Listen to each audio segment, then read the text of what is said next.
buscando silenciar o nosso coração e agradecendo ao Pai de infinita bondade pela oportunidade de estarmos aqui hoje reunidos em seu nome, com o propósito de compreender a nossa vida, a nossa caminhada, os nossos desacertos e as nossas alegrias.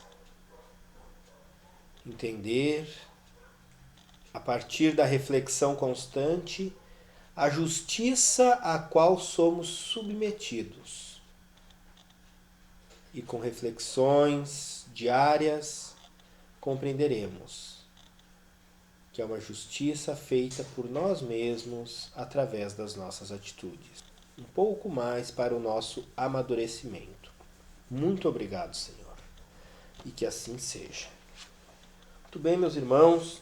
Proposta do capítulo 14 do Evangelho segundo o Espiritismo.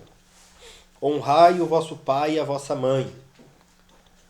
Uma proposta, até nós conversávamos anteriormente, e ainda casou o tema de trabalhar o maio, o mês da família, e honrar o pai e a mãe, que é uma proposta bem interessante dos 10 mandamentos, que Jesus coloca lá: honrai o vosso pai e a nossa mãe. E escutando um dia Raul Teixeira, ele nos falava acerca da vivência familiar, que ele aborda muito intensamente, abordava nas suas palestras, em alguns livros, nos fazia pensar justamente, ele nos dizia: olha como Deus foi bom. Ele não pediu para que amássemos intensamente o pai e a mãe.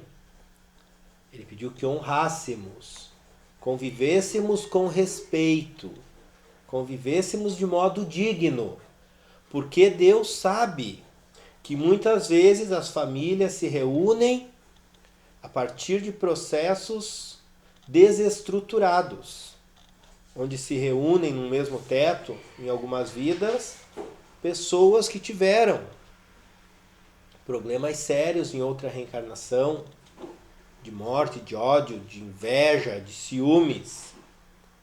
Então Deus não queria que nos amássemos de pronto, porque sabe que seria difícil. E nós sabemos, nas nossas vivências familiares, que muitas vezes é difícil conviver com algum ser, com algum ente querido. Mas parece que não vai. A gente consegue honrar, consegue conviver, respeitar, mas ainda falta brotar o amor, aquele amor verdadeiro.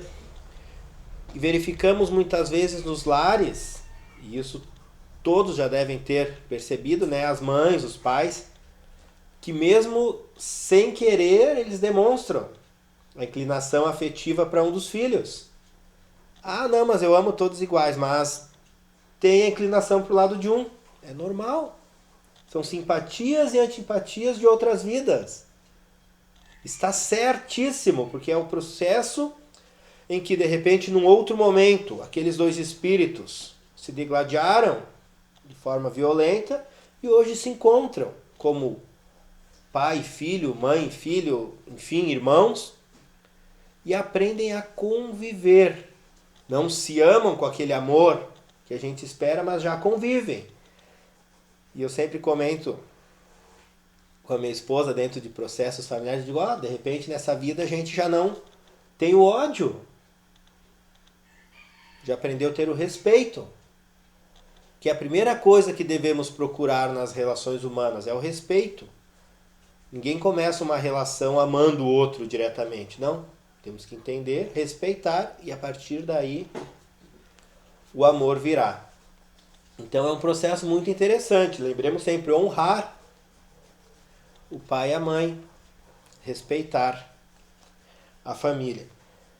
E a nossa proposta de hoje fala sobre o parentesco corporal e o parentesco espiritual. Justamente isso. Essa proposta do honrar o pai e a mãe. E os espíritos nos trazem com Allan Kardec sobre os laços de sangue que formam essas famílias na Terra e que muitas vezes percebe-se total desestrutura. E o codificador nos explica que as famílias verdadeiras são famílias espirituais. Por isso que às vezes não conseguimos conviver com um parente, mas uma pessoa que nós conhecemos na rua, certo dia a gente se dá bem com aquela pessoa, convive, nossa, mas parece que eu conheço já, me dou tão bem com aquele amigo, e a gente convive e conversa, e é bom, porque são espíritos que provavelmente já tínhamos uma ligação numa outra vida, e agora reencontramos. Então são os laços do espírito que unem. E também a família, ela se desenrola muitas vezes no plano espiritual. Temos aqui reencarnada uma parte da nossa família, dos nossos encontros e desencontros que tivemos ao longo das reencarnações. Temos aqui pequena parte, mas na espiritualidade temos outros parentes, outros familiares, entes que amamos, que deixamos em outros momentos. E aqui fica um alerta, que é uma reflexão interessante acerca da morte, porque às vezes, quando um ente querido nosso desencarna, nós temos aquela tendência de, meu Deus, e agora ele me abandonou, como é que eu vou ficar? E não pensamos que esse ente querido também tem outros amores, de repente, na espiritualidade, que ele reencontrará e que vai conviver com alegria, com satisfação. Então esse é o papel do amor. Entender que o ser que está na espiritualidade possui os seus laços de afeto por nós e por aqueles que estão lá. E nós temos um texto aqui, eu não vou me ater ao texto do Evangelho, deixo a dica da leitura depois, mas Teresa de Brito, Vereda Familiar, por Raul Teixeira, é um livro bem interessante que fala sobre a família, a estruturação. E o primeiro texto que ela nos traz é o amor no lar. Torna-se difícil fazer os corações do mundo entender com exatidão o que realmente constitui o amor no campo da atuação doméstica. Há muitos que se estorcegam na tentativa de encontrar o amor e lançam-se às paixões tormentosas, impondo e ferindo, equivocados na paixão possessiva.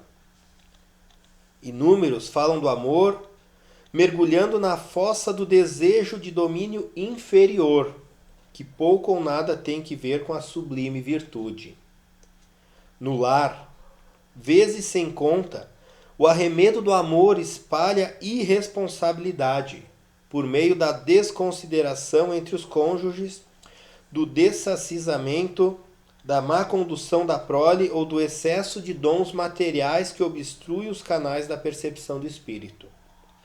O amor, como ainda é encontrado no clima doméstico, mantém-se aturdido pelo ciúme e pelo egoísmo, que desestruturam e congelam as relações, pela desconfiança e pelo fel que passam a porejar entre os seus elementos. No comportamento de filhos e irmãos, o amor, quando mal entendido, ha gerado absurda competição, tangendo o círculo das vaidades que se aconselham com orgulho soez. Então, Teresa de Brito nos traz um chamamento sobre como estamos vivendo, exercitando o amor dentro do lar. O amor de pai, o amor de mãe, o amor de filho, o amor de irmão. É um amor possessivo, é um amor agressivo, é uma paixão. Ela nos questiona isso, nos dá alguns exemplos do que acontece. Incentivamos competições diante das conquistas de um, das derrotas do outro.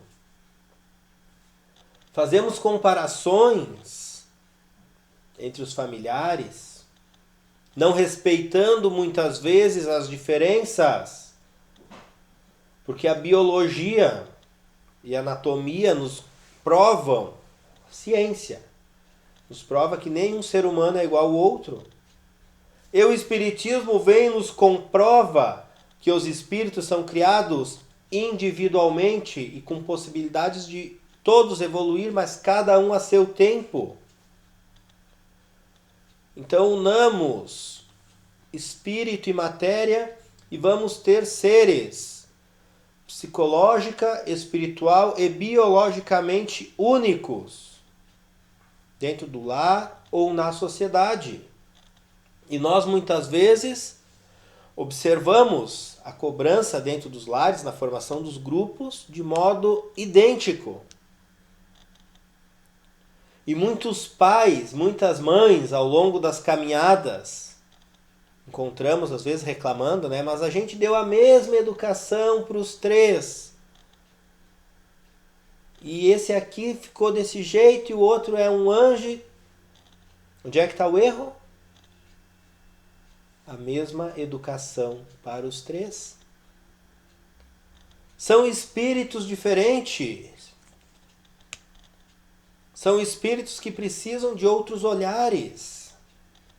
Por que na casa, e de repente vocês pode se associar à vida de vocês quando criança, a nossa vida, ou para aqueles que têm outros exercícios, por que um filho era mais protegido, o outro era um pouco mais cobrado, o outro de repente era meio indiferente? Porque é a necessidade de cada espírito. De repente um espírito frágil que eu digo assim, um pouco mais tendente a ficar obsoleto, ou no comodismo, se tivesse ganhado muito afago e muito carinho, muito ele teria ficado nisso. Não sai do lugar, mas aí vem um braço forte, uma energia de pai, de mãe, muitas vezes, e impulsiona. Até mesmo com um tapa, uma agressão que uma vez se fazia bastante, hoje ainda temos, diminuiu-se, se busca outra perspectiva, mas se tem, enquanto o outro filho, aquele nunca apanhou. A gente vê muitos irmãos reclamar por aí, né? Mas nossa, ó, meu pai faz tudo pro outro, a minha mãe faz tudo pro outro e pra mim não faz nada. Porque o outro precisa. O outro precisa desse olhar mais atencioso.